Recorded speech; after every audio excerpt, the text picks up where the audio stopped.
Hello children, I believe you all are doing very nice. Today we are going to discuss the last theme of class 6 physics and the name of the chapter is magnetism. So in this part of this video, in this part of this chapter you will learn three things.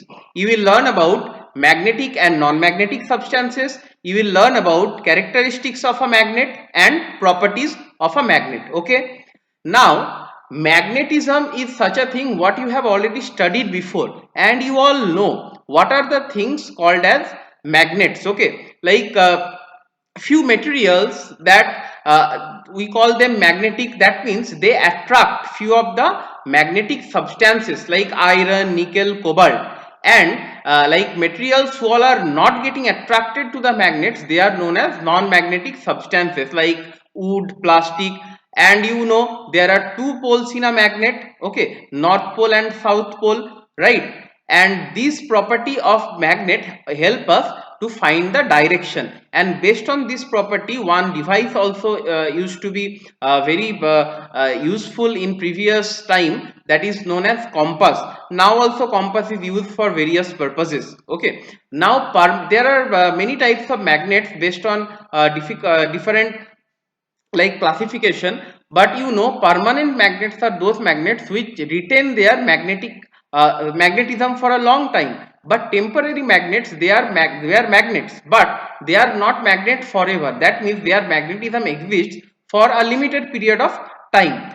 I hope you all are well aware of these things from your class 5 learning only. Now we will discuss more on magnetism. Okay, so like as I said, magnets can be of many types. We have broadly divided magnets into two types: natural magnets and artificial magnets. Okay, the ore of magnetite or lodestone also it is called, found in nature and called natural magnets. So magnetic or the magnetite or lodestone is one of the example of natural magnets. Okay, now natural magnets, as they are as they are found in form of ores, so they will be irregular and odd shapes, so their strength will also be weak, and they cannot be used in various purposes. For practical use, for the proper use, what we need artificial magnets. Okay, and now let's see what are the magnets we call artificial magnets. The magnets that are made by us, that are not made naturally, but though magnets which are made by humans, those magnets are known as artificial magnets. Okay, now these artificial magnets can be made of iron or steel of various shapes and size. What is actually required? Suppose you need a magnet of shoe horse size, so you will take a piece of shoe horse. Suppose if you need like a round shape magnet, then you will take a round shaped iron. Okay, suppose you know one cylindrical magnet, so you will take one steel piece of cylindrical size, right? So some of the examples of these artificial magnets are bar magnet, cylindrical magnet, U-shaped magnet, horseshoe magnet. Okay, then magnetic needle and compass. Regarding compass, I have told before also. Now we need to know about magnetic substance and non-magnetic substance. As you know earlier only, the substances that get attracted like iron, cobalt, nickel, they are called what? Magnetic substance. And magnetic substances are known as ferromagnetic substances as well. Okay, and those substances which are not getting attracted, not being attracted by a magnet, are called non-magnetic substance. Metals except cobalt, nickel, iron like copper, aluminium, bronze, okay, then say sodium, glass, rubber, silver, these all are examples of non-magnetic substance. So see, like here also I have said that iron, cobalt and nickel, they are known as what? Ferromagnetic substances. Why? Because they are attracted by the magnets.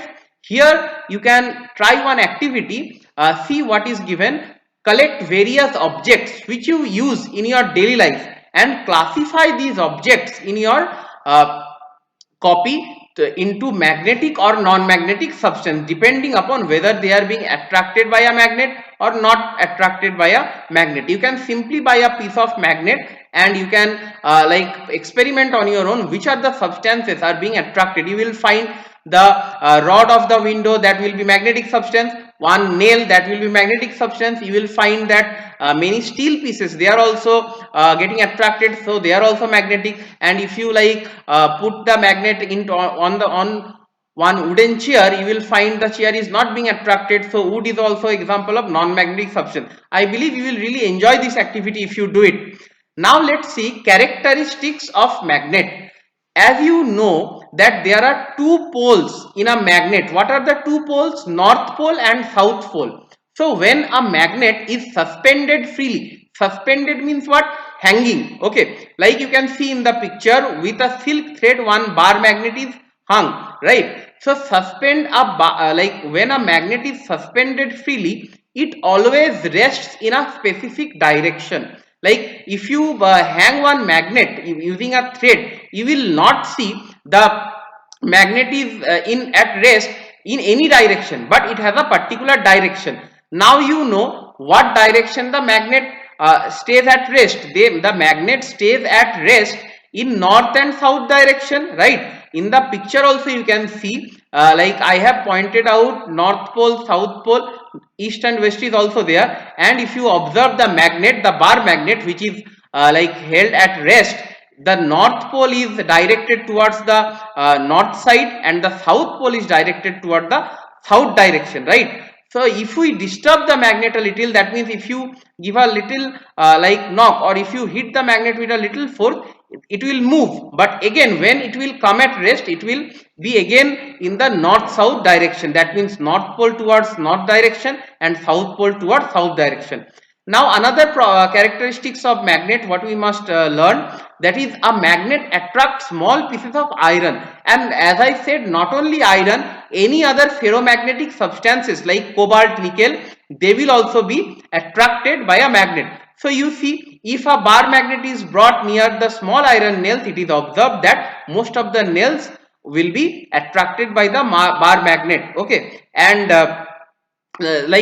this shows that the property of attraction is not same everywhere along the length of the magnet, but it is maximum near the ends and very little in the middle of the magnet. What we are trying to say here, that the iron nails, they are being attracted and they are being stuck mostly at the end part of the bar magnet. There will be a very less number of iron nails in the middle part. So that proves what? That in the middle the magnetism is not very strong, but the magnetic property is very much like very much proper, very much, the magnetism is very high at the end of the bar magnet. So I hope you understood these two characteristics of magnet. Now we need to know properties of magnets. The first property also you have studied in your previous classes. Like poles repel and unlike poles attract. That means two like poles, suppose north pole and north pole, okay, or suppose south pole and south pole, they will repel each other.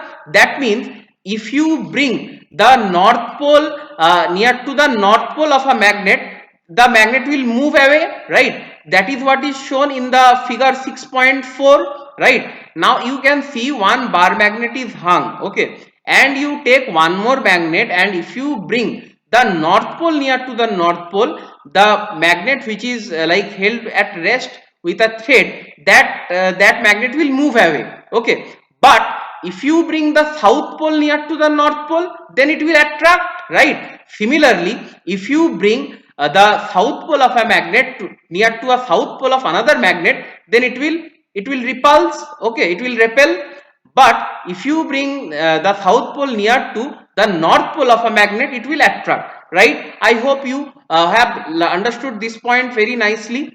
Now let's move to the second point, and it is very important. Poles exist in pairs. So here in the diagram you can see that one bar magnet is kept in the A diagram, S and N.